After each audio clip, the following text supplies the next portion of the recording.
Ribuan warga Aceh Besar dan Banda Aceh kembali mengikuti vaksinasi massal yang digelar Kepolisian Daerah Aceh dalam rangka Hari Pahlawan yang diperingati setiap 10 November. Sebanyak 2.000 warga ditargetkan dapat menjalani vaksinasi bertajuk Merdeka yang berhadiah umroh ini.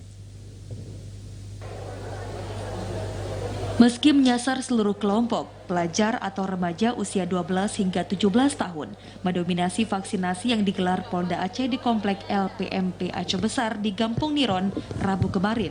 Selain dosis pertama, sejumlah pelajar mendaftar untuk menjalani vaksinasi dosis kedua yang pelaksanaannya dipantau Kapolda Aceh Irjen Pol Ahmad Haidar.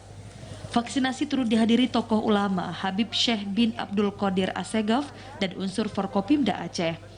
Kapolda Aceh mengatakan vaksinasi yang digelar hasil kerjasama Himpunan Pengusaha Muda Indonesia ini merupakan upaya mengejar target capaian vaksinasi COVID-19 di Aceh yang masih berada di angka 32,5% atau di bawah rata-rata nasional sebesar 50%.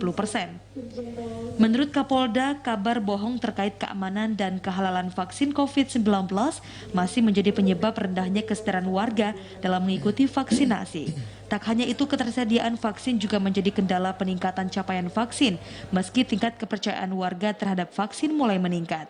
Insya Allah nanti ke depan masyarakat kita antusias untuk melaksanakan vaksin, distribusi vaksin selalu ada, sehingga nanti di akhir tahun tercapai yang kita inginkan, herd immunity di akhir tahun.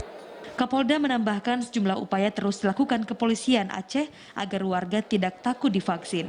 Selain sosialisasi, Polda Aceh juga berkoordinasi dengan instansi terkait guna memastikan ketersediaan stok vaksin Sinovac yang sempat kosong di Aceh. Di sela kegiatan vaksinasi ini, Kapolda juga mengundi voucher berhadiah umroh yang disediakan bagi 10 warga yang telah menjalani vaksinasi sejak 25 Oktober hingga 10 November 2021. Dari Aceh Besar, Arman Konadi, TVRI melaporkan.